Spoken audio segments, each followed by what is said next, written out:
అదేంటో శత్రువులను పెంచుకునే విషయంలో చంద్రబాబు నాయుడు బాగా ఉత్సాహం చూపుతుంటారు.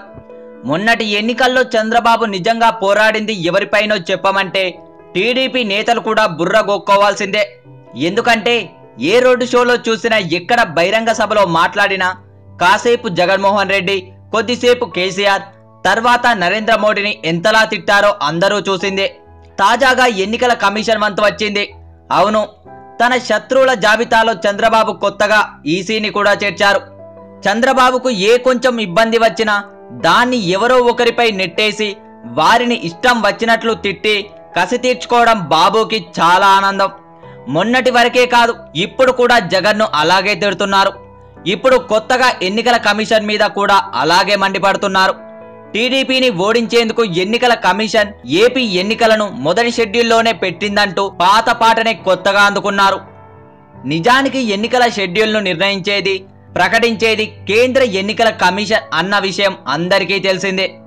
ఏ రాష్ట్రానికి ఏ మేరకు కేంద్ర బలగాలను పంపాలన్న విషయాన్ని తేల్చాల్సింది కూడా సిఈసీనే అన్న విషయం చంద్రబాబుకు తెలియకుండా ఉంటుందా? ఎందుకు తెలియదు, బాగా తెలుసు. అయినా ఎన్నికల కమిషన్ను నోటికొచ్చినట్లు తిట్టి తన కసినంతా తీర్చుకుంటున్నారు. ఈవీఎంలు మొరాయిస్తే దానికి ఎన్నికల కమిషన్నే తప్పుపడుతున్నారు. కొన్ని చోట్ల ఈవీఎంలు మొరాయించింది వాస్తవమే, మరికొన్ని చోట్ల ఈవీఎంలో ప్రాబ్లం వల్ల ఓటింగ్ ఆలస్యమైంది కూడా నిజమే. అంత మాత్రాన ఈసీని నోటికొచ్చినట్లు శాపనార్థాలు పెట్టడమేనా? ప్రధాన కార్యదర్శిని మార్చడం, ఇంటెలిజెన్స్ చీఫ్ను బదిలీ చేయడం, ఎస్పీలపై బదిలీ వేటు వేయడం లాంటి విషయాల్లో ఏకంగా ఈసీ అధికారులనే మళ్లీ మళ్లీ ప్రశ్నిస్తున్నారు చంద్రబాబు. హైకోర్టులో చివాట్లు తిన్నా కూడా బుద్ధి రాలేదు. ఈ విషయాలను తేల్చుకోవడానికి శనివారం ఢిల్లీలో కేంద్ర ఎన్నికల కమిషన్ను కలిశారు. పైగా ప్రధాన కార్యదర్శిని, జగన్ సహనిందితుడిని, జగన్ కోవట్టుని మీడియాలో చెప్పిన తన అక్కసునంతా తీర్చుకుంటున్నారు. చంద్రబాబుకు ఎప్పుడు బుద్ధి వస్తుందో ఏమో.